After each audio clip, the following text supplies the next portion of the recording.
TNT Urdu voice میں خوش آمدید۔ آئیں آج کی کہانی سنتے ہیں۔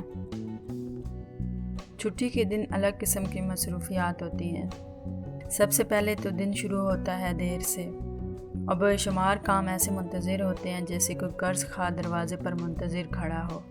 کئی کام ہو جاتے ہیں اور کئی کام اگلے ہفتے کے لیے رکھ دیے جاتے ہیں۔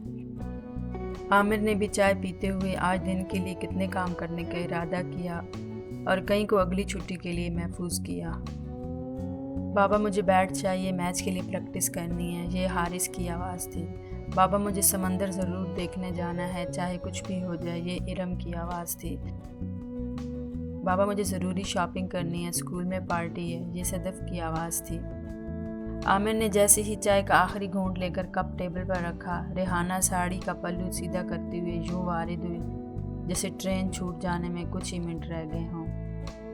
عامر وقت دیکھا ہے، کیا ہوا ہے؟ آپ ابھی تیار ہی نہیں ہوئے؟ وہاں ماما میری منتظر ہوں گی۔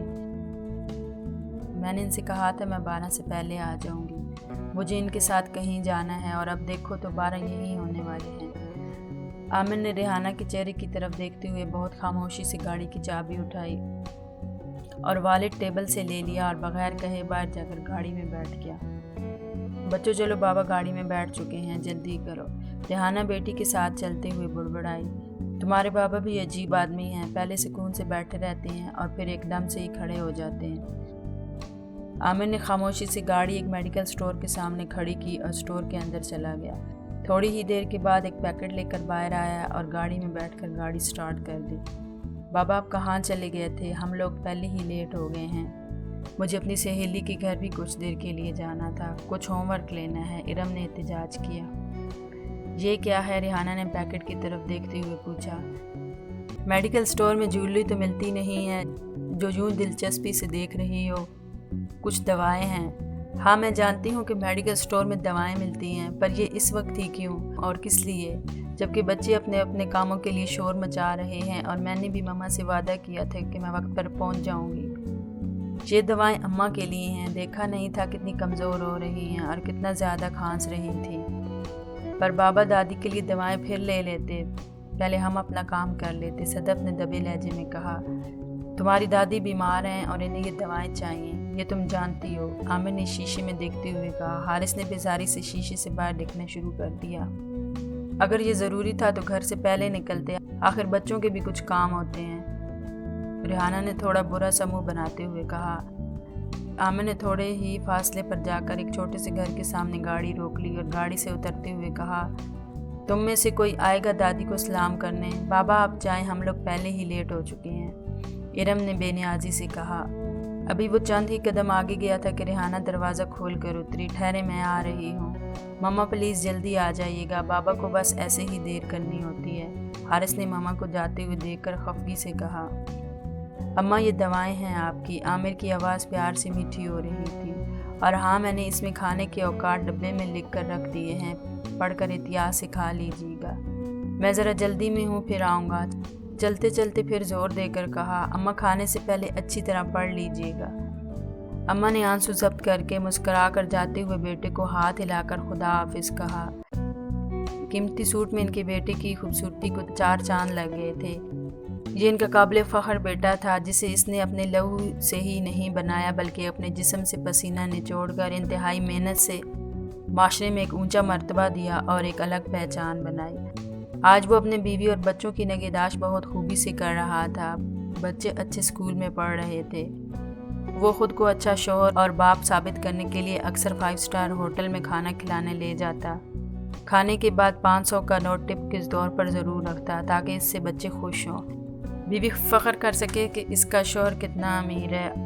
اور آج ماں کو کچھ پیسے دینے تھے تو دوا کے ڈبے میں نوٹ اس طرح سے چھپا کر رکھے جیسے کوئی چور چوری کی ہوئی دولت چھپا کر رکھتا ہے۔ چوری کی بھی کئی قسمیں ہوتی ہیں، یہ عجیب ہی چوری تھی۔ ایک کلاس 1 افسر نے اپنے ہی پیسے خود سے بھی چھپا کر دوا کے ڈبے میں بند کر کے اپنی ماں کو دیے تھے۔ اس چھوٹی سی چوری کے کئی فائدے بھی ہیں۔ سب سے پہلے اپنی ماں کا حق جو ایک چھوٹے سے فرض سے پورا ہو جاتا ہے وہ بھی ادا، اور ماں کی دی ہوئی زندگی، عزت، اس کی بھی کچھ اجرت جو ایک عورت نے اپنی قیمتی جوانی سے رس نچوڑ کر ایک 6 فٹ کا جوان ایسا تخلیق کیا جو معاشرے کا ایک ستون بنا، اس نے تمام عمر ایک ہی سبق پڑھایا: بیٹا، کسی بھی قیمت پر جھوٹ نہیں بولنا اور کبھی چوری نہیں کرنا۔ یہ دونوں ہی عمل برائی کی جڑ ہیں، اس لیے اس کو گناہ عظیم کہا گیا ہے۔ آج جو ماں نے دوائی کے پرچے میں لپٹے ہوئے 2 نوٹ قائد اعظم کی تصویر والے دیکھے، وہ چکرا کر گرنے کو تھی کہ کرسی کا سہارا لے کر بیٹھ گئی اور سوچنے لگی۔ پوری عمر کی ریاضت اور یہ پھل ایک دم ہی غصے میں آ گئی، نوٹوں کے چھوٹے ٹکڑے کیے اور جا کر کوڑے کے ڈبے میں دوائی کے ساتھ پھینک آئی۔ بوڑھے ہاتھوں میں طاقت آ گئی، ہوا میں لہرایا ایک زوردار تھپڑ، پر وہاں تو کوئی نہ تھا۔ تھک کر زمین پر بیٹھ گئی، اپنے ہی زانوں پر ہاتھ مار مار کر زور زور سے روتی رہی۔ ہائے، یہ میں نے کیا کیا؟ میرے بچے کی محنت سے کمائے ہوئے نوٹ، خون پسینے کی محنت، میں نے یوں بے دردی سے پھاڑ کر پھینک دیے۔ کیوں پھینکے؟